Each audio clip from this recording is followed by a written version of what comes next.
हरे कृष्ण।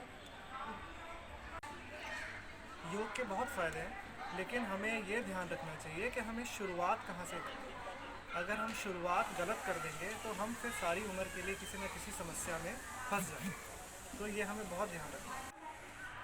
तो आइए देखते हैं कि किस तरीके से हमें योग शुरू करना है। चलिए।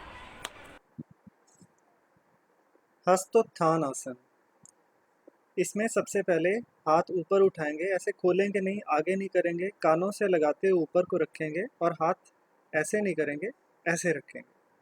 और अब सांस लेते हुए पीछे की ओर जाएंगे, जितना आराम से जा सकें और जितनी देर रह सकें उतनी देर तक रहेंगे। और फिर धीरे धीरे आगे की ओर झुकेंगे सांस छोड़ते हुए। और अगर आगे पूरा नहीं झुक सकते तो इस तरीके से कोशिश करेंगे धीरे धीरे ज़्यादा आगे जाने की। ऐसे कर सकते हैं तो ऐसे भी करें, और सिर घुटनों पे लगा सकते हैं तो वो भी लगाएं। शुरुआत में ऐसे घुटने मोड़ सकते हैं, सीधे रखना ज़्यादा अच्छा है। फिर ऐसे सांस लेते हुए धीरे धीरे ऊपर को आएंगे। अब करेंगे चंद्रासन। चंद्रासन में एक हाथ ऊपर उठा के दायां हाथ उठाया तो बाईं ओर झुकेंगे सांस लेते हुए। फिर धीरे धीरे सांस छोड़ते हुए सीधे खड़े हो जाएंगे।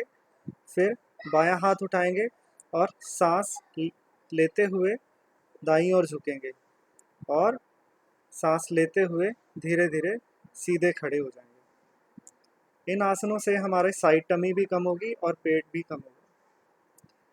चंद्रासन में ही एक दूसरे तरीके से और कर सकते हैं। दोनों हाथ ऊपर करके कानों से जोड़ के रखना है। दोनों हाथ जोड़ के दोनों साइड बारी बारी से झुकेंगे।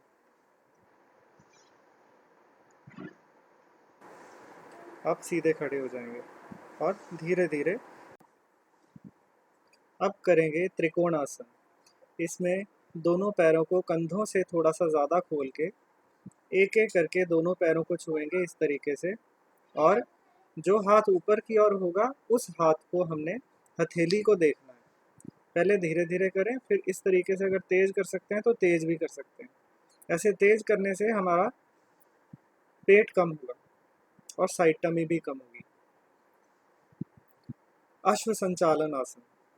अश्व संचालन में एक टांग पीछे की ओर खुली रहेगी और दूसरी टांग आगे 90 डिग्री के कोण पे मोड़ के अपनी छाती तक उसको घुटने पे लगाना है। छाती को घुटने पे लगाना है। दोनों टांगों से बार बार करें। अश्व संचालन का ही एक ये रूप है। इसको हम ऐसे तेज तेज भी कर सकते हैं, लेकिन शुरुआत में तेज ना करके इसको इस तरीके से करें।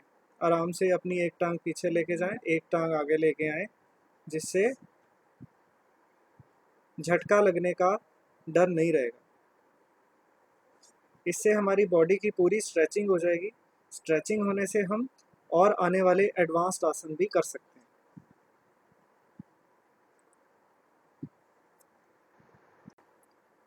पर्वतासन, हंसासन। ये पर्वतासन और हंसासन हमने दोनों साथ साथ करने हैं। ये हमारी एक्सरसाइज जो है ये हमारे वार्म अप में भी काम आती है। कोई भी एक्सरसाइज करने से पहले अगर हम ये आसन करते हैं सब, तो इससे हमारी स्ट्रेचिंग होने से बाकी एक्सरसाइज करनी इजी हो जाती है। मकर आसन। मकर आसन मतलब मकर मतलब मगरमच्छ। तो इस तरीके से बैठने से हमारे पेट की एक्सरसाइज भी होती है, पैरों की भी होती है, हमारी गर्दन के लिए भी ये एक्सरसाइज अच्छी है और बॉडी की स्ट्रेचिंग हो जाती है। मंडूकासन। ऐसे अपने अंगूठे हाथ में दबाएं और इस तरीके से पेट दबाना नहीं है, ऐसे आराम से रखना है अपनी नाभि या नेवल के पास, दोनों नेवल के दोनों साइड। और सांस छोड़ते हुए आगे झुक जाएं।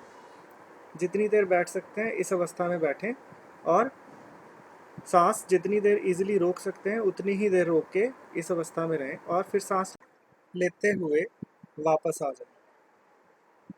इसके बाद हम करेंगे उष्ट्रासन। उष्ट्रासन में वज्रासन में बैठें पहले ऐसे, उसके बाद घुटनों के बल खड़े हो जाएं। घुटनों के बल खड़े होने के लिए हमें मैट कोई सॉफ्ट या कोई चादर सॉफ्ट बिछाएं। इस तरीके से एक हाथ से अपनी एड़ी को पकड़ें और दूसरा हाथ ऊपर उठाएं और दूसरी हथेली को देखें। ये अर्ध उष्ट्रासन है। उष्ट्रासन करने के लिए पूर्ण उष्ट्रासन इस तरीके से होगा, दोनों हाथों से दोनों एड़ियों को पकड़ के हमें गर्दन पीछे की ओर घुमा के रखनी है। इसके बाद धीरे धीरे सांस छोड़ते हुए आगे को आ जाएं और ऐसे बैठ। ये शशकासन है। बैकवर्ड बेंडिंग पोज के बाद कोई भी फॉरवर्ड बेंडिंग आसन करना जरूरी है। अब हम करेंगे उत्थन पदासन। उत्थन पदासन में सीधे लेट जाएं पीठ के बल, अपने हाथों को हिप्स के नीचे दबाएं और अपने दोनों पैरों को जोड़कर घुटने सीधे रखते हुए पहले 30 डिग्री पर उठाएं, उसके बाद 60 डिग्री पर उठाएं और फिर 90 डिग्री पर उठाएं। और हर अवस्था में 5 बार सांस लें और 5 बार सांस छोड़ें। और इसी तरीके से धीरे धीरे पहले 60 डिग्री पे वापस आएं, उसके बाद 30 डिग्री पे वापस आएं और हर डिग्री पे आपको 5 बार सांस रोकनी है और छोड़नी है।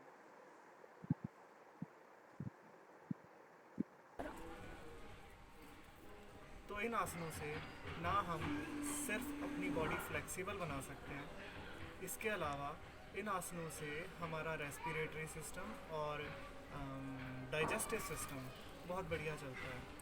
इन्हीं आसनों से जैसे उष्ट्रासन, पादहस्तासन, उत्थन पदासन, इन आसनों से हमारी थाइस और पेट की चर्बी बहुत कम होती है। तो अगली वीडियो के साथ जल्दी मिलेंगे। धन्यवाद।